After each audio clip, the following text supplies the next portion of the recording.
시청자 여러분 안녕하십니까. MBN 프레스룸입니다. 오늘은 윤경호 MBN 논설위원, 권상희 시사평론가가 함께하겠습니다. 어서 오십시오. 네, 코로나19 상황 먼저 프레스콕에서 풀어보겠습니다.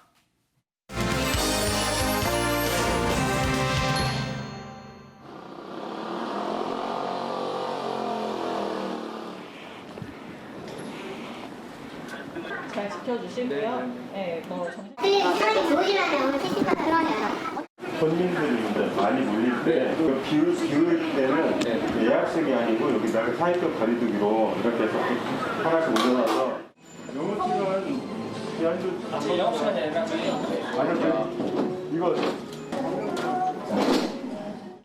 영업주 이제 불만은 아는 사람끼리 술 한잔 못 하나 이런 거지만 이제 9시 이후에 모두 모이지 말고 흩어져서 가정으로 돌아가시라 이런 의미로 저희가 강력한 단속을 하고 있습니다.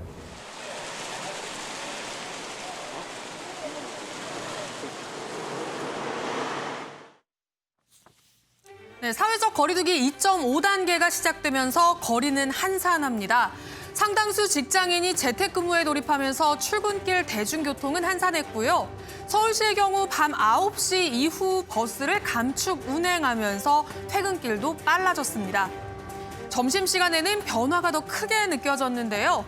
서울 광화문 빌딩 지하 식당가들은 텅 비었고 여의도 식당가도 한산했습니다.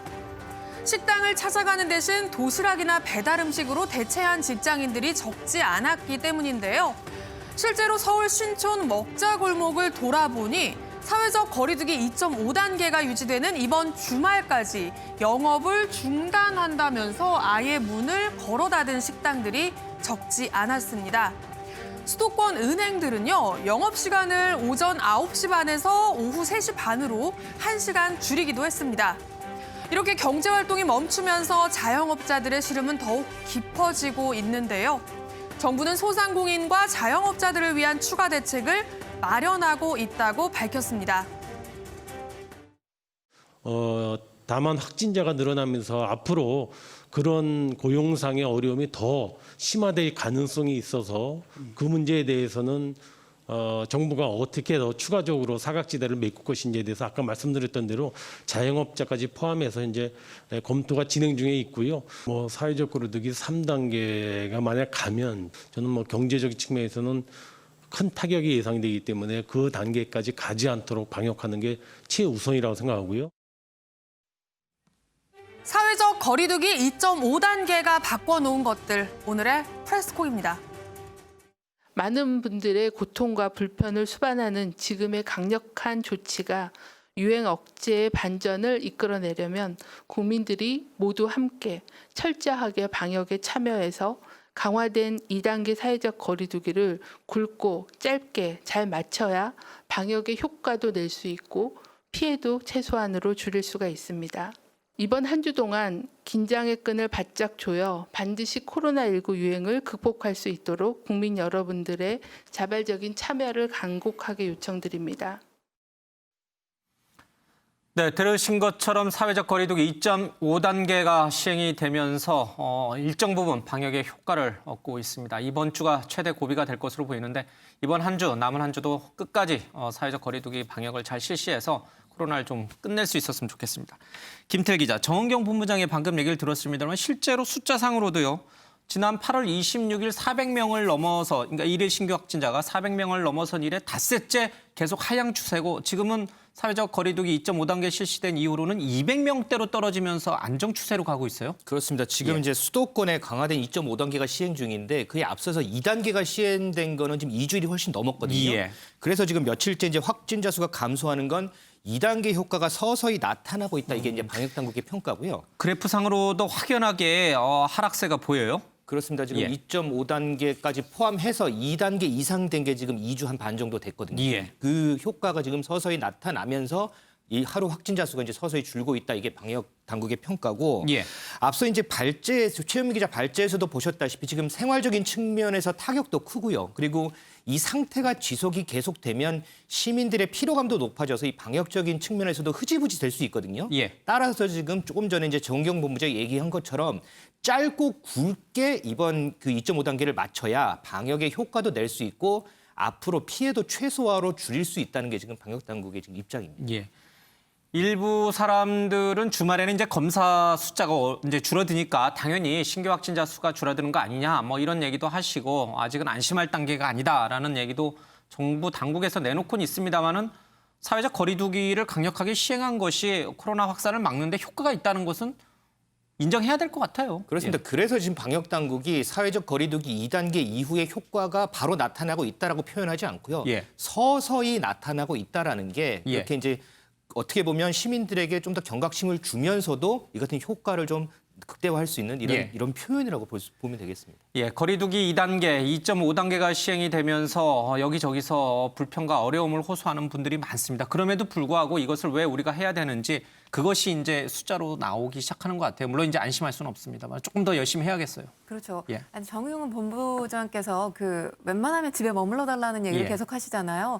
이건 어찌 보면 사실 사회적 거리두기 3단계에 해당되는 것이거든요. 예. 근데 제가 어저께 이 프랜차이즈 제과점에서 뭐 빵 하나를 샀는데 출입 명부를 적었어요. 출입 예. 명부 적으면서 느낀 것이 3단계로 가게 되면 우리 사회 전체가 정말 막히겠구나. 예. 말 그대로 봉쇄, 락다운 되겠구나라는 걸 그 출입명부 적으면서 바로 예. 느꼈거든요.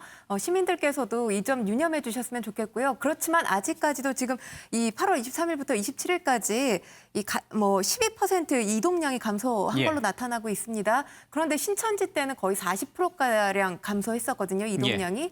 그때 비하면 물론 이제 계절적인 차이가 있죠. 여름이고 그때는 겨울이었기 때문에 아무래도 또 집에 머무를 수 있는 좀 그 계절적인 것으로 예. 좀 유리했다고 볼 수 있겠지만 지금 상황은 사실 그때는 대구 경북을 중심으로 해서 이 코로나19가 폭증했다면 지금 수도권을 중심으로 예. 해서 지금 폭증까지는 아니지만 꽤 많이 증가하고 있는 예. 그런 상황이기 때문에 경각심을 놓치면 안 되겠고요. 왜냐하면 수도권이 우리나라 인구의 절반 이상이 머무는 예. 곳입니다. 그리고 지금 수도권에서 확산 추이가 전국적으로 지금 나타나고 있기 때문에 수도권에 계신 분들뿐만 아니라 전국적으로 2.5단계에 준하는 경각심을 예. 가지고 생활을 해주셨으면 합니다.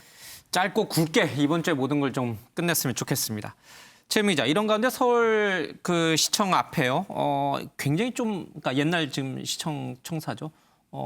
광고 이게 현수막이 걸렸어요, 그렇죠? 네, 그렇습니다. 옛 서울시청사 그러니까 지금 서울 도서관으로 쓰이는 곳 건물에 붙어있는 지금 현수막인데요. 나오네요. 예. 어제 나붙었습니다. 보시면 어느 마스크를 쓰시겠습니까? 남이 씌워줄 땐 늦습니다라고 돼 있고요. 아래 보면 한쪽에는 그냥 일반 마스크를 쓰고 독서를 하고 있는 여성의 모습이 있고요. 그리고 다른 한쪽에는 산소 마스크를 예. 쓰고 있는 모습이 있습니다. 그러니까 평상시에 마스크 착용을 어디서든 의무화하지 않으면 저렇게 언젠가는 산소 마스크를 착용하는 예. 코로나19 확진받아서 치료를 받는 환자가 될 수도 있다라는 어떤 그런 메시지를 주고 있는 현수막인데요. 너무 좀 자극적인 거 아니냐. 담뱃갑에도 이제 흡연 경고 표시하면서 예. 그림 있잖아요. 그거랑 비슷하게 너무 자극적으로 만든 거 아니냐라는 이제 그 다소 위협적이다 이런 지적도 있는데 서울시에서는 그만큼 경각심을 마스크 착용의 경각심을 가져달라는 차원에서 이렇게 만들었다라고 이야기하고 있습니다.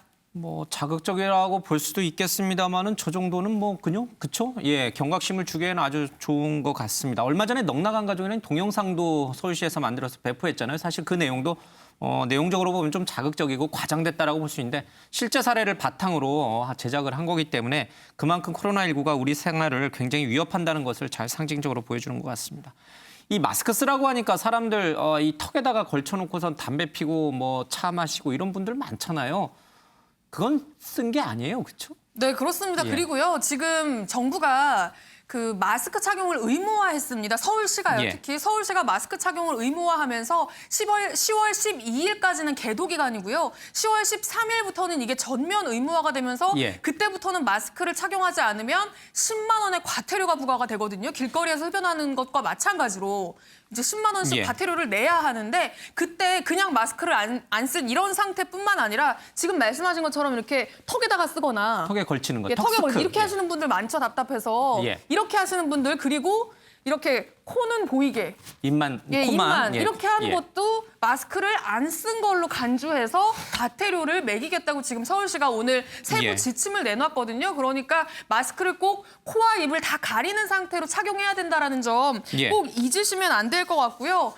이 계도 기간이 12일까지고 13일부터는 벌금을 낼 수 있기 때문에, 그러니까 과태료를 낼 수 있기 때문에 예. 이 점은 꼭 양지하셔야 될 것 같습니다. 근데 마스크를 안 써도 되는 상황이 있기는 해요. 예. 일단 실내에서는 무조건 써야 되는 거고요. 예. 실외에서는 안 써도 되는데 이제 실외의 경우라고 하더라도 모임이나 행사라든지 집회가 있어서 사람들이 좀 많이 모이는 예. 그런 장소에서는 실외라 할지라도 무조건 써야 되고요. 그리고 사람들이 2m 간격을 유지할 수 없을 때, 그런 모임이나 행사가 아니더라도 뭐 줄을 선다든지 뭘 한다든지 했을 때 사람 간 거리가 2m가 유지되지 않는다면 그때도 예. 무조건 실외라 할지라도 무조건 쓰셔야 한다고 합니다.